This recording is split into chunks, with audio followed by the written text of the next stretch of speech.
Hello and welcome. In this lesson, I'm going to show you how to use do, does, and did correctly. I'll first teach you the basics, and then I'll give you some usage tips that will help you to avoid mistakes with these forms. As always, there is a quiz at the end of the video. So let's begin.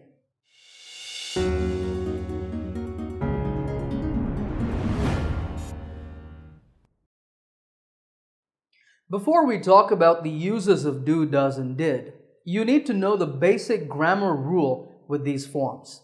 The rule is, in the present, if the subject is I, you, we, they, or any plural noun, then we use do. If the subject is he, she, it, or any singular noun, then we use does. This is when we talk about the present. If we're talking only about the past, then it's very easy. For any subject, we use did. All right, let's do a quick test. In the present, what do we use with I, you, we, they, or a plural? We use do. And with he, she, it, or a singular noun, we use does. What about in the past? For any subject, we use did. Okay, let's now talk about the first use of these three forms. This is in making negative sentences.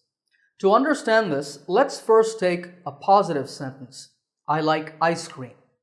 What is the verb here? It's like. This is called the main verb because it has the main meaning in the sentence. So let's make this negative. In English, the rule for making negative sentences is that we add not to the helping verb in the sentence. But wait. There's only one verb here, like, which is the main verb. There is no other helping verb. So what do we do now? Well, we add the verb do as a helping verb in the sentence. Then we put not next to it. I do not like ice cream is the negative sentence. In speech, we usually shorten this to don't. I don't like ice cream. Okay, what about this? He plays hockey. Remember that for he, she, it in the present, we use does. Since we already have an S in does, we remove it from the main verb. We don't say plays, we say play. He does not play hockey or he doesn't play hockey. So the structure of a negative sentence in the present simple tense is subject plus do not or does not plus the main verb in its base form. Remember, don't add S to the main verb. And then the rest of the sentence. Okay, let's do an exercise now. Here are a few more sentences. I want you to make them all negative. Stop the video, think about your answers, then play the video again and check. All right, here are the answers. You don't sing very well. We don't travel to South Korea every year. They don't live in a big house. She doesn't want a new washing machine. That piano doesn't look old. Good. Now, these sentences are all in the present tense. Let's quickly talk about what happens when we have past tense sentences. Do you remember the rule for the past tense?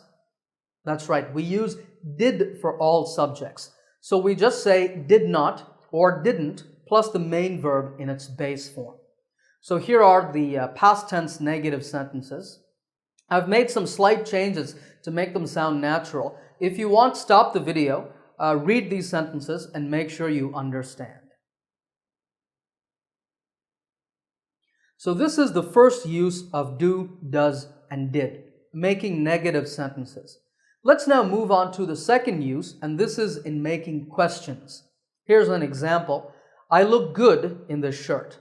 Let's make this a question. Once again, the rule is that we need an auxiliary or a helping verb for this. Since the sentence doesn't have a helping verb, we're going to use do. In questions, we put the helping verb right at the beginning of the sentence. So the structure for present simple tense questions is do or does plus the subject plus the main verb in its base form and then the rest of the sentence. So, do I look good in the shirt is the correct form. In this sentence, the main verb is look. Now, just a quick tip, when you write, don't forget to add the question mark to the end of a question. And here's another example. He walks to school. How do we change this into a question? This time we use does because the subject is he. So does he walk to school is the question. All right, I have another exercise for you. Here are some more sentences. Stop the video, make questions out of these sentences, then play the video again and check. All right, here are the answers. Do you speak English? Do we have any homework for tomorrow? Generally, in positive sentences, we use some, and in negative sentences and questions, we use any. Next one is, do they eat meat? Does she work for Microsoft? And finally, does this cell phone have a camera? These types of questions are called yes or no questions because the answer is either yes or no. But to make that answer a little longer, you can repeat the helping verb do or does. For example, do I look good in this shirt? Yes, you do, or no, you don't, sorry. Do you speak English? Yes, I do, or no, I don't.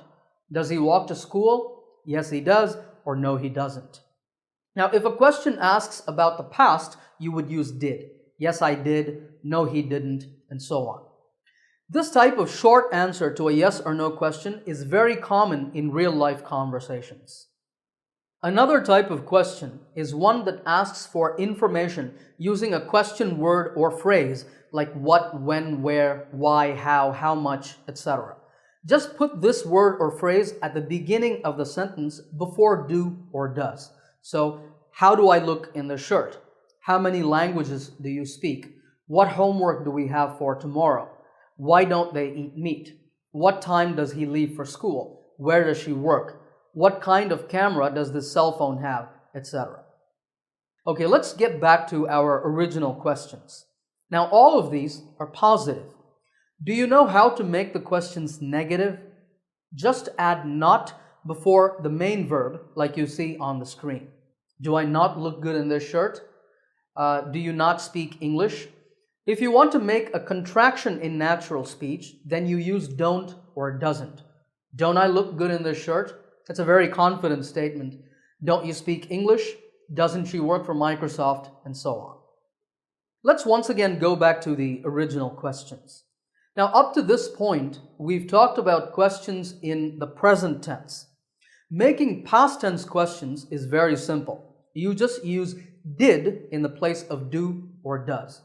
If you want, stop the video, read these questions, and make sure you understand, then play the video again and continue.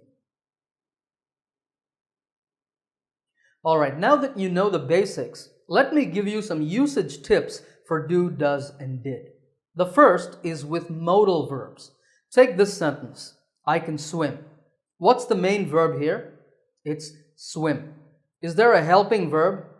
Yes, the verb can is the helping verb. So to make this sentence negative, you should not add do to the sentence. I can swim is not correct because the rule is that you add the not to the helping verb. This sentence already has a helping verb, can. So you can just say cannot or can't. I can't swim. To make a question, once again, use the modal verb.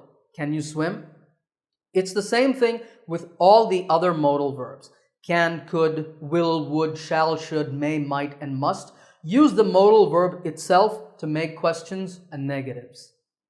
Okay, that's the first point. The second point is the case of the verb be. This verb is a special case because it's the only verb in the English language that needs no helping verb. For example, I am a teacher. Am is just a present tense form of be. To make this negative, you should not add don't. Instead, you just say, I am not a teacher or I'm not a teacher. To make this a question, you again use the verb be itself. Are you a teacher? So with any present or past form of be, that is am, is, are, was, or were, you can add not right after it to make a negative. Or you can put the form at the start of a sentence to make a question.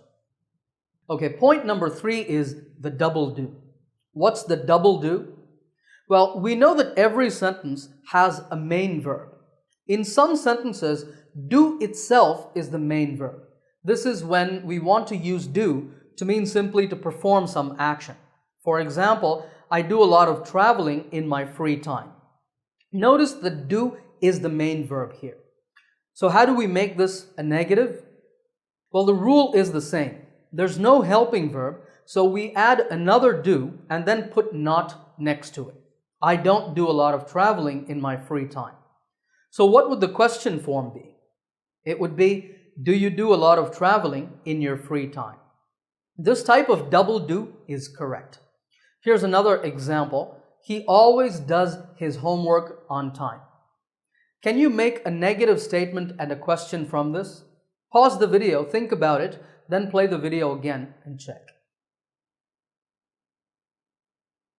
The negative would be, he doesn't always do his homework on time. And the question is, does he always do his homework on time? Did you get them right? Of course, you can easily convert the sentences to the past tense by changing do or does to did. Alright, let's turn to the last usage tip, and that is using do for emphasis. You may have seen these types of sentences. I do have a car. She does speak French. I did send you the email, and so on. Are these forms correct? Yes, but only in one situation, when we want to add emphasis or force to the sentence. Imagine that I'm talking to my friend and I say, I have a car. My friend says, you're lying, you don't have a car. That's a stupid thing to say, but imagine my friend says that. So I get angry that my friend just called me a liar and I say, no, I'm not lying, I do have a car. So that do just adds emphasis or force to the sentence. But remember that in normal conversations, we don't use do in positive statements like this. We just say, I have a car. Similarly, with the second sentence, one person says she doesn't speak French. Another person says she does speak French to give it force. The normal sentence for everyday conversation is she speaks French. Now notice that we're saying does because of the subject, she. And also we remove the S from the main verb because that S is in does. Next, imagine that I'm having a conversation with my boss. My boss says, I told you to send me that email yesterday, but you didn't. And I say, no boss, I did send you the email. So that's how we use it in the past tense. Remember, normally we just say, I sent you the email. Okay, those are all the usage tips, and if you're ready, it's now time for the quiz. There are 8 sentences on the screen. In each one, I want you to change the sentence according to the instruction inside the round brackets. If it says change to negative, then make a negative sentence. If it says change to question, then make a question out of that sentence. Stop the video, think about your answers, then play the video again and check.